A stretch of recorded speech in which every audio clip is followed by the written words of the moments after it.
Dmitry Chumakov. We will hold this meeting in English. I'm Deputy Permanent Representative of Russia to the UN, and I will facilitate the discussion today.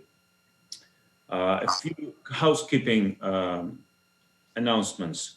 Please, to ensure uninterrupted flow, please, you're currently encouraged to keep your mics muted at all times. During the interactive part of the event, we will briefly open the floor for questions. We will have a series of opening remarks, presentations, and then some questions and answers time.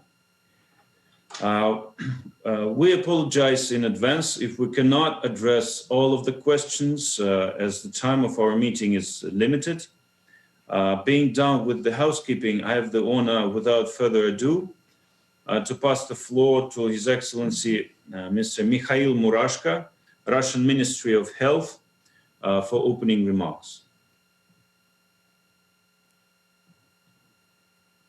Dear colleagues, dear guests, I'm glad to welcome you on a presentation of the world's first COVID-19 vaccine, Sputnik V. It is based on the well-studied human adenoviral vector-based platform. The vaccine was created by the well-known National Research Center for Epidemiology and Microbiology, named after honorary academician Gamaleya. This center is one of the world's leading research institutes in its area that has in the portfolio vaccine against Ebola fever. The vaccine Sputnik V has received a registration certificate from the Russian Ministry of Health on the 11th of August. Under emergency rules adopted during the COVID-19 pandemic, it can be used to vaccinate the population. We are going to increase the production of the vaccine in Russia and globally. It currently ranks among top candidate vaccine, approaching the end of clinical trials and the start of mass production on the World Health Organization list. In August 2020, the Russian Federation gave a marketing authorization to the Sputnik V. Large scale of the clinical trials were launched. Parallel to clinical evaluation, information on vaccinated patient is collected in dedicated digital registry. This enables assessment of its efficiency and safety using real-world data. Post-registration clinical trials were launched on the 25th of August 2020. They have involved more than 40,000 people. Clinical trials are being conducted in Russia, Belarus, India, United Arab Emirates, and Venezuela. Discussions are held about clinical trials in Brazil and other countries. Collected data showed that the vaccine caused strong antibody and cell immune response. While the clinical trials are going, we have started to vaccinate high-risk population groups. To date, more than 100,000 citizens have already been vaccinated. Vaccine Sputnik V is being delivered to all regions of Russia to launch a mass vaccination campaign shortly. Now, I am glad to give the floor to the permanent representative of the Russian Federation at the United Nations.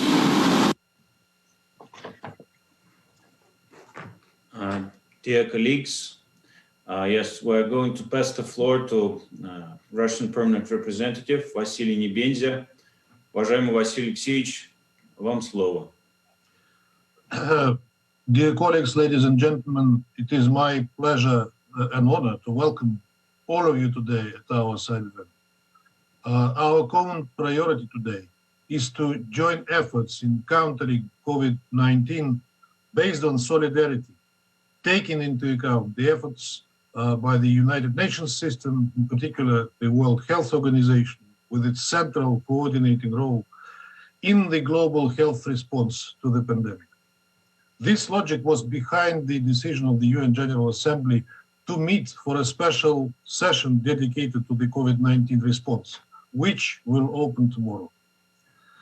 Even before that decision, we were actively engaged in the related UN activities, such as drafting of the dedicated Security Council resolution and the 4 General Assembly resolutions, including the so-called Omnibus resolution on the coronavirus disease.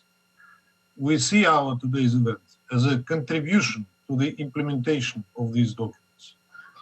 It is also to this end that President Putin, in his address to the UN General Assembly last September, reiterated the appeal to create green corridors free from restrictions and trade wars for foodstuffs, medicines, and personal protective equipment to address the humanitarian challenges across the world. Like other nations, Russia took unprecedented crisis measures, anti-crisis measures, in order to preserve people's lives and health, building on its scientific, industrial, and clinical experience. Our country has promptly developed a range of test systems, medicines, and vaccines to detect, treat, and prevent the new disease, including the world's first registered vaccine, Sputnik V, and you will certainly hear more about that in a few minutes.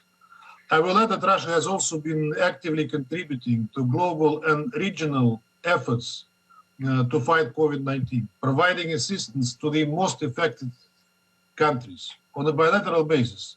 Russia supported many countries in need by sharing personal protective equipment, testing systems, and laboratory supplies, and sending medical teams upon request. Multilaterally, we are allocating financial contributions worth tens of millions of US dollars to combat the disease and its impact through the WHO, UNDP, World Food Programme, and other UN agencies. As announced by the Russian president, our country is also ready to provide the UN staff, often at the front line of the fight against COVID-19, with the necessary qualified medical assistance. Besides, at his statement at the 75th session of the General Assembly, President Putin offered our Sputnik V vaccine for voluntary vaccination of the UN staff. Our dialogue with the Secretariat on this topic continues, as we have to address and resolve obvious issues before we come to actual vaccination. I would like to thank you all for being with us today. We are looking forward for a good presentation and a fruitful dialogue. I thank you. Спасибо большое, Василий Алексеевич. Thank you very much. Now, I have the honor to give the floor for the opening remarks by Mr. Kirill Dmitriev, Chief Executive Officer of the Russian Direct Investment Fund. Уважаемый Кирилл Александрович, вам слово. Thank you very much. It's really an honor to be here, and I wanted to thank the United Nations and Mr. Nebenzia, our permanent representative of the United Nations, for this opportunity to tell you about Sputnik V. And we hope that this session is going to be very useful to share this information with your countries, because we all are fighting this COVID fight together. And I think this session is particularly important now, because just 30 minutes ago, President Putin announced that Russia will start mass vaccination, starting from teachers and from doctors from next week. And Russia will be one of the first countries in the world to undertake mass vaccinations. And it is possible because of the long history of science in Russia, and specifically vaccine science that dates back to 1768, when Catherine the Great received the first vaccination in Russia. And in spirit of partnership, Sputnik V will be available to other countries for mass vaccinations starting from early next year. And as I'll tell in a second, we are also building production partnerships and are willing to share our technology with all of the countries who are interested. And in the spirit of UN, I first wanted to focus on 3 key principles that are guiding us as we move forward, and then share some specific information on the vaccine. The first principle is togetherness. We can all solve this problem if we act together, if we forget about politics when we talk about vaccines. And I think United Nations is a great example and a great testament of togetherness. that needs to happen. The second approach is portfolio of vaccines. Not one vaccine can solve the world problems. We need a portfolio of vaccine. Different vaccines need to work together. And I think this portfolio approach is important. And we wish all of the other vaccine candidates great successes. We need them for safety of people and for economic well-being of the world. And the third principle is equal access. Equal access by wealthy and less wealthy nations to the vaccine. Equal access by citizens within each country to the vaccine. Equal access to production facilities to produce vaccine. And equal access to the vaccine itself. And those are the three very important principles that I believe are important and can be the foundation to finally defeat the pandemic together. I'd like to show you just 2 slides, presentation please, that highlight some of the key features of our Sputnik V vaccine approach. And this slide mentions 4 key points about our vaccine that really make it a very unique and a very powerful package. And they all 4 need to be taken as a package to understand the power of our vaccine platform. So first of all, we talk about safe human adenoviral vector platform. That's the technology behind our vaccine. It has been tested for decades. There have been more than 250 clinical studies that show safety and efficacy of this platform over decades. And this makes it much safer platform than some of the more modern and novel approaches that are also out there, but definitely safety is at the core of very well-studied human adenoviral vector platform. And as Institute Gamaleya will share, it is based on a human adenovirus that has lived with humans for tens of thousands of years. A second point is efficacy. So during clinical trials, post-registration trials, we showed efficacy above 90%. And that is a very good efficacy. As you know, anything above 50% is considered to be very good. Some of the flu vaccines have efficacy around 30–40%. So this efficacy is very important and very high. We're also happy that several other vaccines have similar levels of efficacy. A third component is pricing. So our vaccine will cost less than $10 per dose, which is significantly lower than some of the mRNA vaccine. And we focused on making this vaccine available to the world. And it will be supplied to the world at the same price to all of the countries. And the fourth feature is ability to store the vaccine in one of the forms of the vaccine called lyophilized form in +2, +8 degree temperature. So that allows for easier storage, transportation, logistics, that makes this vaccine much more accessible to countries all over the world that may benefit from easy logistics and not overcomplicate themselves with very significant investment in freezing infrastructure. So you take those 4 components together and you see safety, efficacy, affordability, and ease of delivery without additional infrastructure investment. Next slide, please. And basically, the next slide goes into a little bit more detail about Sputnik. So it became one of the first registered vaccines in the world. Why? Because we based it on safe and human adenoviral vector platform. Other platforms that are out there have really not been studied for long-term effects. Human adenoviral platform has been studied for decades, and it was also one of the reasons why we were able to approve it in August in Russia. I mentioned efficacy of above 90%. We actually reached efficacy over 95% if we measured it on the 42nd day after the first shot. And we believe that efficacy is at a very good level. This is based on ongoing clinical trials of 45,000 people. I mentioned that more than 100,000 people have already been vaccinated before this vaccine became available in Russia, and Minister Murashko just mentioned that 100,000 of Russians have already been vaccinated during the pandemic with this vaccine. The key feature of the vaccine is we use 2 different vectors to deliver the spike of coronavirus. So first of all, it's impossible to get sick with COVID from the vaccine because it contains only the code for the spike of coronavirus. And secondly, the fact that we use 2 different vectors makes it more efficient, we believe, because vaccines that only use 1 vector for 2 shots may see reduced efficacy of the second shot because of the immunity that develops to the first shot. I mentioned the cost, I mentioned logistics, and basically it's not surprising that more than 40 countries representing 50% of the world population have already submitted requests for Sputnik V. We received orders for more than 1.2 billion doses, and we will work on producing them through our partnerships in India, China, Brazil, Korea, Argentina, other countries, in countries where we'll also produce a vaccine in addition to Russia. And this spirit of partnership allows us to work with other countries on production.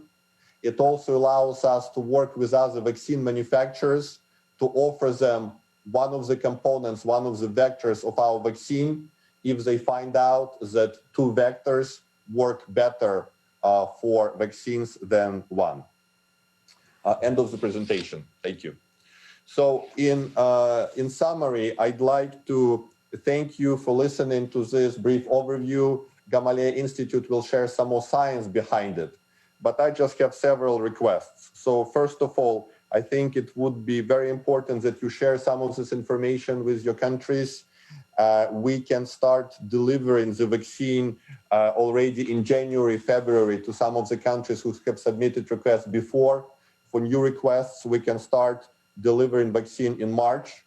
We also are working very closely with your regulators to make sure that vaccine is approved in your countries. And we will be able to send all of the data from phase 3 clinical trials already in December. So we please ask you to work with your regulators and make sure also that they can review it and look at our vaccine as one of the vaccines in the portfolio they are considering. And we talked about this idea of togetherness, portfolio, equal access. And I think I'd like to end with just really underlining the incredibly important role that UN and you personally play in the fight against COVID.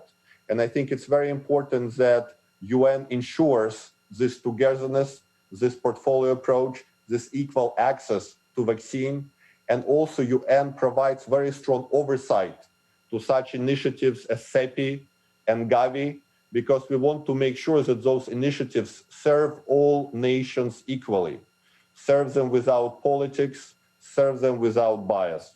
And we believe that this can only be done if UN continues its important oversight role of different integrative COVID efforts. And we really thank you for your personal contribution to this. Thank you very much.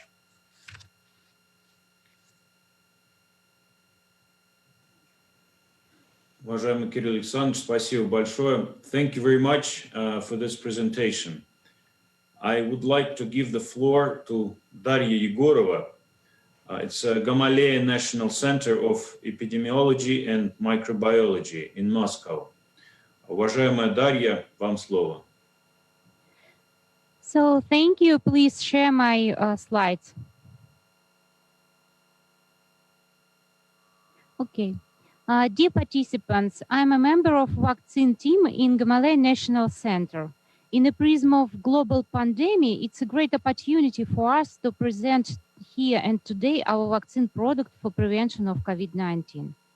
We've got more than 25 years experience working with viral vectors for vaccine development.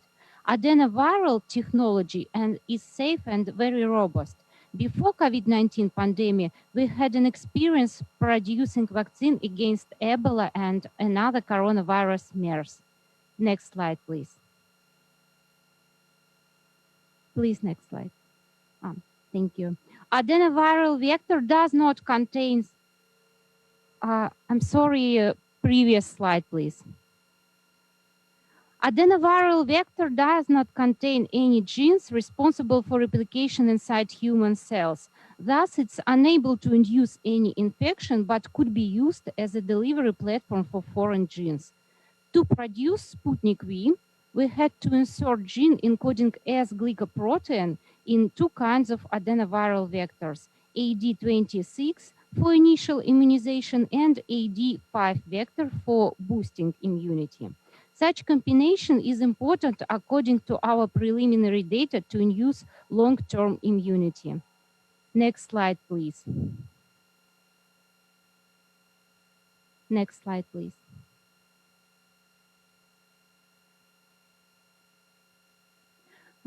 These two components injects in the regimen with interval 21 days. Also, we are able to produce this vaccine as two forms, as liquid form and as lyophilized form. Next slide, please.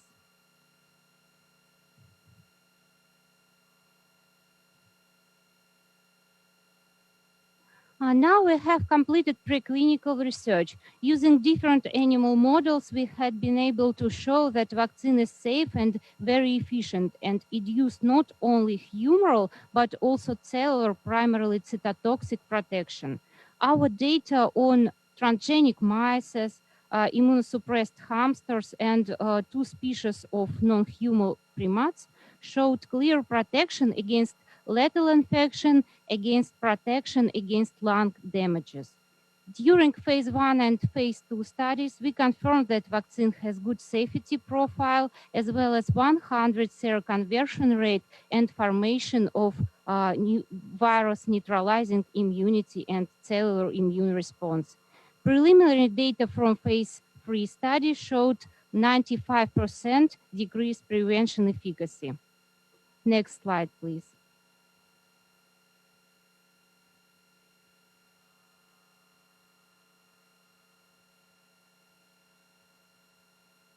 Based on these results of preclinical studies and phase 1 and phase 2 studies, in parallel with ongoing phase 3 study, Sputnik V has been registered for medical use according to fast-track procedure under special government decree. Next slide, please.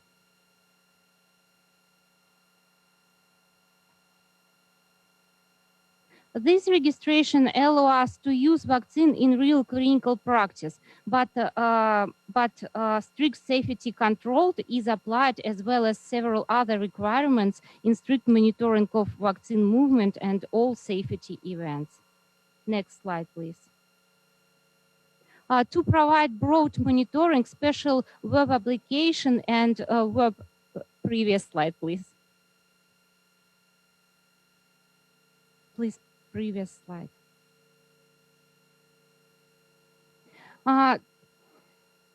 To provide broad monitoring, special infrastructure, including web application and application for using mobile phones, as well as pharmacovigilance, control, and register of all vaccinated participants was created. Next slide, please.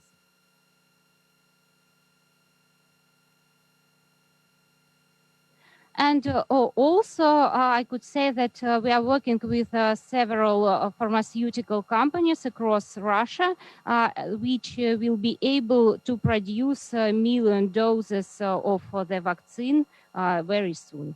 Thank you for your attention, and we are ready to answer all your questions.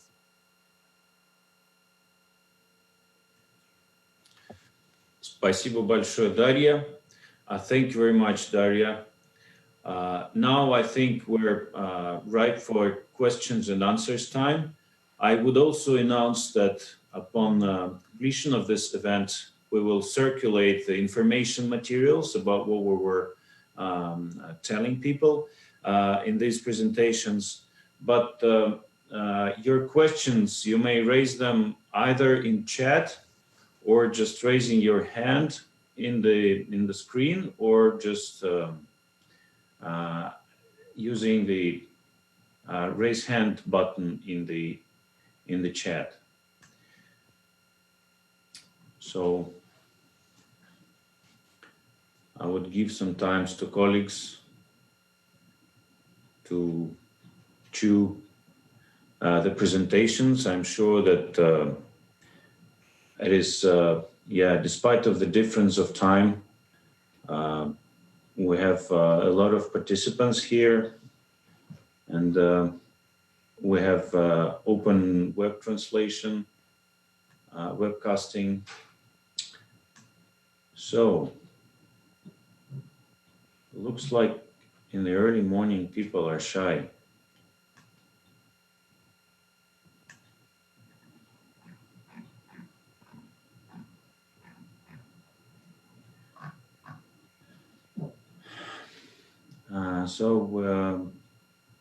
We have a comment from Procurement Division of the UN. And the question is, what is the manufacturing schedule in terms of quantities and when that will be available? Вопрос о масштабах производства и количестве. Я думаю, что этот вопрос нам следует адресовать к РФПИ. So I think we will ask the Russian Direct Investment Fund about the manufacturing schedule in terms of quantities and when that will be available. Пожалуйста.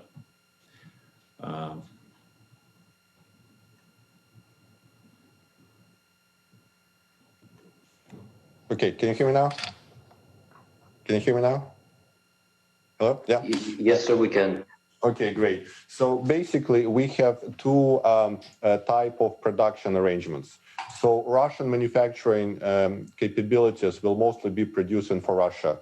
And we will produce more than 2 million doses this month of vaccine. Now, Russian dose is actually 2 shots. So when you hear other people say sometimes, doses, they mean 1 shot. So if you use their terminology, it means 4 million doses. So we'll produce 4 million doses for 2 million people already in December. And we will really ramp up dramatically in January and February. We will be producing tens of millions of doses of the vaccine already starting from February in 4 key geographies. It's India, Brazil, China, Korea, and Argentina. We already reached supply agreement and production agreement with those countries for 500 million doses of vaccine from next year. So starting from March, we will be able to produce more than 30 million doses a month. And we are working to increase our production capacity even further. And when I talk 30 million doses a month, I talk about 30 million people. So in the pharma lingo, it's called 60 million doses a month. And we will be ramping up production very rapidly. We actually believe that we can produce much more next year, but this is our conservative forecast based on the production agreements we've signed in those markets.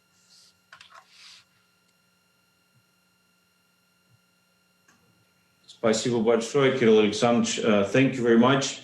I see the question from Associated Press. It sounds like Minister Murashko and Mr. Dmitriev mentioned that 100,000 people in Russia have already been vaccinated, and how many of them participate in the phase 3 trial, and how many of them were vaccinated outside of the clinical trial, and who received the vaccine outside the trial. So I'll answer the question. So basically, as part of the clinical trial, we already have around 25,000 people vaccinated with both shots of the vaccine. As I mentioned, the vaccine was approved for use in August. And since August, it was allowed to vaccinate volunteers outside of clinical trials. And as Mr. Murashko mentioned, those were medical volunteers mostly because we wanted to protect our frontline personnel first. So as he mentioned, overall, 25,000 people have been vaccinated as part of clinical trials now. The rest of the people have been vaccinated outside of the clinical trial. And, it sort of begs the question how Russia was able to do it. Well, several things. First of all, as I mentioned, human adenoviral platform is very different from other platforms, which are mRNA and chimpanzee adenovirus.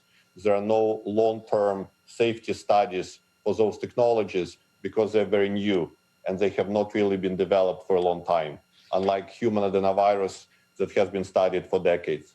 And secondly, we saw some criticism in August when people said, oh, emergency approval for vaccine, does it make sense to do so? But I think we'll see this month that lots of other countries and many countries in the Western world will also go for emergency approval, even before all of the clinical trials, phase 3, is complete.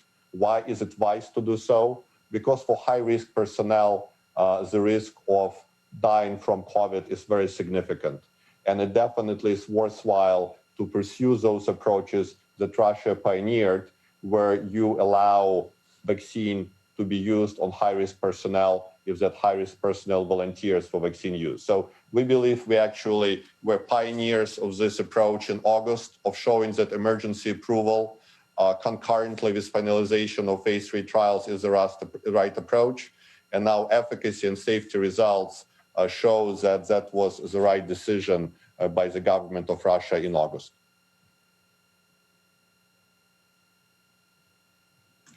Thank you very much. I would just ask Daria Egorova from Gamaleya Center whether you would like to add something to this answer. Уважаемая Дарья, вы хотите что-то добавить? No, thank you. It was a clear answer for this question.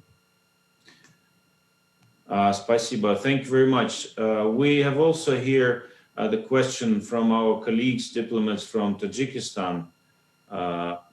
Yeah, we would give you the floor. I understand that you would like to ask this in the air. Please.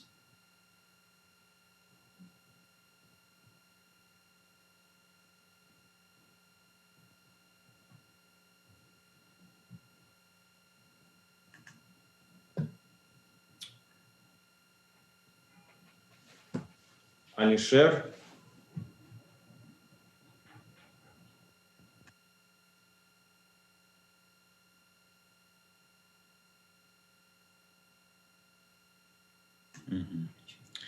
There's some technical breakdown on that part.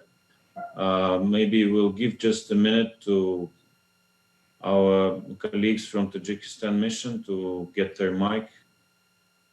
While we're trying to connect, we have also a question from Polina Nikolskaya. Have you applied the vaccine registration for vaccine registration in Europe? And was there a response from EMA? I guess I would start also with. Yes, I'll answer this. Yes. So we submitted first application to EMA on the 22nd of October. We are in discussions with them on the right process, and we will follow their guidance on the right approval process. We also have received a very important mission of great scientists from France, with whom Gamaleya and us have been very transparent about the status of the vaccine development, where we are. And I think the cooperation with Europe is very important. We believe that Russia and Europe can do lots of great things together, including on vaccines. Also, as you know, Hungary is interested to use our vaccine, and EU confirmed that they will have a right to do so under EU regulation. So we want to work very closely with Europe on the vaccine approval. We understand that it may take some time, but we are concurrently, have applied for approval in 40 different countries, and we are working very closely with regulators in all of those countries. I think it's very important that, again, those decisions are not taken on not on a political basis, because the point I mentioned about portfolio of vaccine, we are big believers that countries need to have human adenovirus vector vaccines. And by the way, not only us produce them, but also Johnson & Johnson will, and CanSino. So we use adenovirus 26 and adenovirus 5. Johnson & Johnson will produce based on adenovirus 26. CanSino will produce based on adenovirus 5. We use both of those vectors. There is a need to use mRNA technology. there is obviously opportunity to use other technologies, including deactivated virus and chimpanzee adenovirus. So we are big believers that countries need to have portfolio of those different approaches, because only portfolio of the approaches will give enough supply and enough technological diversity for the countries. Thank you very much. We have here the question from our colleagues from Tajikistan mission. Are there plans to establish vaccine production in other countries? I think that we have heard some to that end, but maybe, уважаемый Kirill Alexandrovich, maybe you could elaborate on this question about production plans in other countries.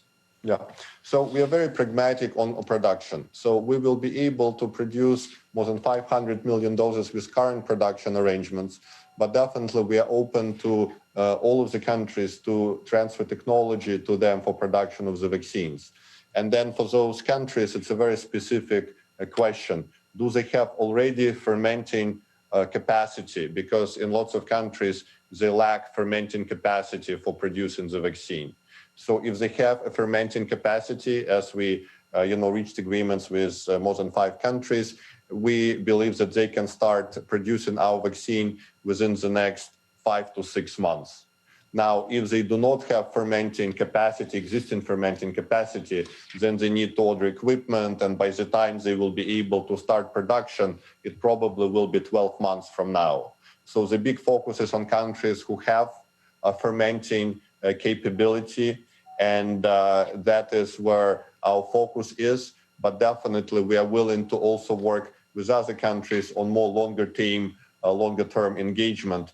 But our focus is on countries who have fermenting capacity, and we have partnered with top manufacturers in those countries. Thank you very much. We have a hand raised by Algeria. I will give them the floor after but before that, I will give I would like to ask our colleagues from the Ministry of Health about the question of are we planning to be part of COVAX facility? Уважаемые коллеги из Минздрава, вам слово. Dear colleagues, my name is Oleg Sonin, and I'm representing the Ministry of Health of the Russian Federation. As you know, the Russian Federation welcomes different national efforts and different associations aimed at preventing spread of COVID-19, including Act A and COVAX initiative. The Minister of Health of the Russian Federation has been invited as a member of Act A Facilitation Council, and we're happy to work with other countries on that direction. We're in contact with our colleagues from Global Vaccine Alliance and UNICEF. Taking into account that more than 2 billion vaccine doses is needed, we are looking forward to enlarge our cooperation with Global Vaccine Alliance. Thank you. And I, from our side, would like to also confirm that we have been in discussions with CEPI and Gavi, and they've been giving us also very useful ideas and suggestions, and we believe that those initiatives are good. I think we need to make sure, and UN need to oversee some of those efforts through UNICEF, joint programs they have, and other efforts to ensure the decision by Gavi and CEPI are not political. And it's in the interest of the world to make sure that is the case. So maybe UN can discuss different oversight measures to ensure that this indeed is the case, as definitely right now some countries are sort of stronger involved in CEPI and Gavi. And I think if other countries feel that CEPI and Gavi is neutral, non-biased initiatives, then definitely the number of countries supporting CEPI and Gavi will grow. Thank you very much. We have Algerian mission. We would like to give them the floor. They had the hand raised, and then we will turn to the question from Pakistan mission. Thank you so much, Your Excellency. I just have one question. Do you plan to start the production in Africa, in any African countries? So we'd like to coordinate with the African Union CDC about that. And also, do you already get any confirmation or certification from African country for now? Thank you so much. Yeah. So we are basically discussing production and are in some discussions with Egypt. We are in discussions with Nigeria. And again, no vaccine in the world has so far any certification in African country. Russia vaccine was the first one to be registered, obviously, in August. And then today, there is great news that Pfizer vaccine has been registered in UK. So as of now, those are the only two registered vaccines. And of course, there are great vaccines in China. And I think they're registered in China. And we also see that they have very good, very high quality vaccines. So we will continue work with African nations on supply and production of vaccines. And we will keep you posted on different production arrangements we hope to have there. Thank you, our colleagues from Algerian mission, and thank you for highlighting the role of the African Union. Now I will give the floor I will devote our attention to the question from the Pakistan mission, from Rajil. The question is because of technical problems, there was some miss out for the statistics. So could you please confirm that the production would be 30 million per month next month? I think we were talking from March, but we'll get back to it. And 500 million next year with help of partner countries. Уважаемый Кирилл Александрович, еще раз. Yeah, so I will confirm, 500 million we have arrangements for now. We believe it will be increased significantly. And then from March, we'll be producing at least 30 million doses a month. We expect much higher number, but this is the expectation as of now. And of course, we believe the actual production will be much higher. We just want to be conservative in our estimates, but we are working with a large number of industrial partners to scale up production dramatically.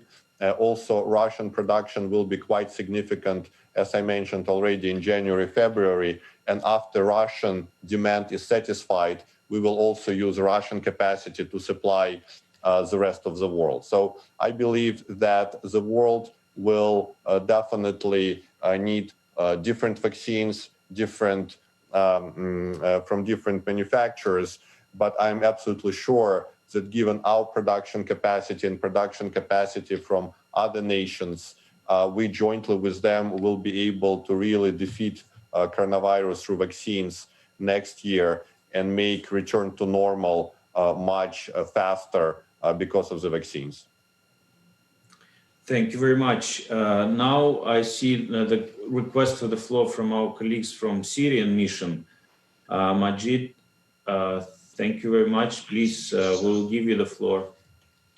Thank you very much. First of all, I just wanted to take this opportunity to thank all the distinguished speakers for their presentation and all their useful information, and express our appreciation to the Russian Federation for all their hard efforts in reaching the world's first registered vaccine and for sharing it with the rest of the world. I had a question about the distribution of the vaccine at the United Nations, because I listened very carefully to what Ambassador Nebenzia said, that it's still in the process. So how long before it's actually available at the UN?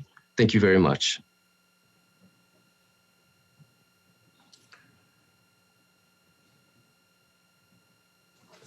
Thank you very much. I think that we would start with the Ministry of Health. Уважаемые коллеги из Минздрава, вы готовы ответить на этот вопрос?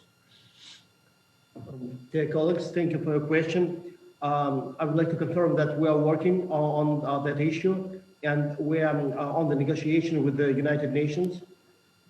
So I can't give you the direct answer right now because we are on the consultations.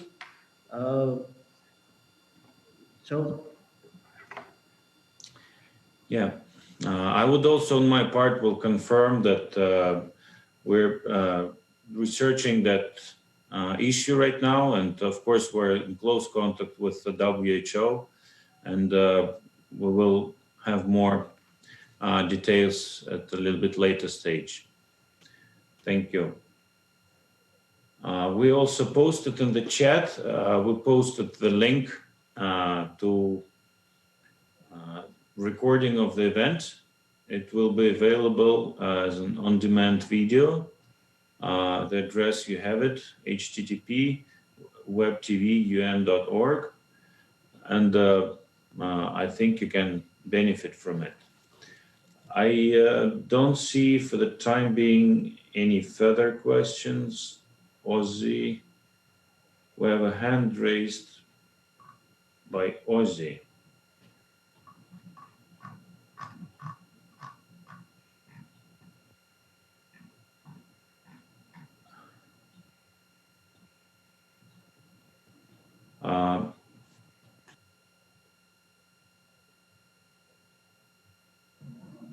Yeah. Hello?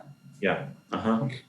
Yes, thank you very much for your presentation. I'm sorry, I had temporary issues, technical. I'm from Voice of America, and I wanted to ask you two questions, but they relate to the same thing. So first one is, I wanted your reaction on the fact that there were claims that your vaccine doesn't pass the smell test, and the other one that it was, so you kept going with the vaccine, even though you had reports on 20 cases, which some of the experts were saying is quite low, while the Pfizer vaccine has 94 cases of COVID in their groups they studied. So I would like to ask you the reaction on that, and do you still feel that's efficient enough to continue?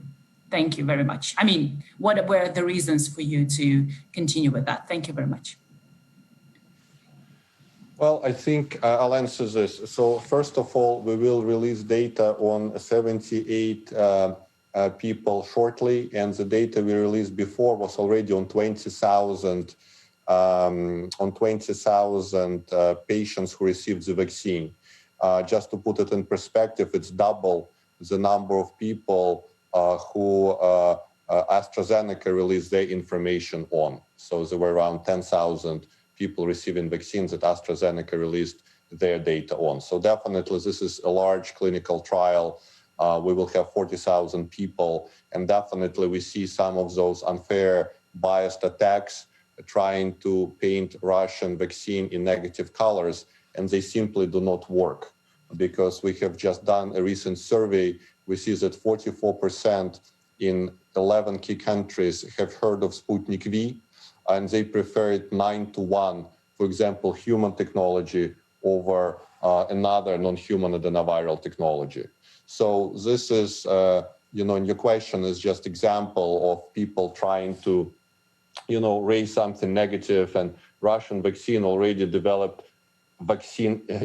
immunity to such sort of attacks, because it was accused of, have Russians stolen some technology? Well, you see that our technology is based on a very different approach from others. We are the only one who used 2 different vectors for delivery of the vaccine. There was a question about efficacy. Well, we showed clearly efficacy is above 90%, and additional data will be also published in one of the top peer-reviewed magazines. So I think Russia, moved forward beyond those politically motivated and biased attacks, and is just, very open, very positive about its approach. And that is why that approach is appreciated by lots of countries who have submitted requests for more than 1.2 billion doses of the vaccine. And we ask all of the countries to, forget about politics when we talk and work on vaccine. Really, saving lives is more important than political benefits. And this is how we, as Russians, view the situation. As an example, we are working with several manufacturers, international vaccines in Russia. I myself was vaccinated by French flu vaccine. It doesn't make me French. So we believe vaccine should be agnostic to politics, and this is very important notion that we advocate. We asked for vaccine detente before, a very important point. Thank you for your question. Thank you very much for this answer and for these messages that we fully support here in the UN. I think we don't have any other questions or requests for the floor. I would like to thank our distinguished briefers. These were very enlightening presentations. Спасибо огромное за эти презентации. Сейчас yes, I was just wishing to ask whether colleagues from the Ministry of Health or from Gamaleya would like to add something to this answer.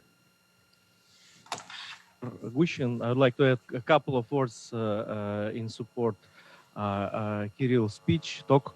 And what can we say? Being scientists, we're trying to be as open and honest with our data. So as far as you know, first phase and second phase research had been results had been published in Lancet. So being published in Lancet, it followed very strict monitoring of data quality. So we again now continue to be very open and trying to release as much information as possible about our results. And that is why if you have any more detailed questions about our data, about our tests, we are very open in communication. So please send your request and we will be happy to answer your questions. Thank you. Thank you very much for confirming that openness. Well, with this, I think that we can come to the closing of our event. Thank you again. Thank you for your interest. We in the mission here are also confirming our readiness to direct, to channel, or answer all the questions that are coming from our colleagues, from diplomats from other countries. With that, I wish to all of you happy rest of the day, all the best, and we'll stay in touch. Thank you very much. Thank you. Thank you. Bye-bye. Thank you so much. Спасибо большое.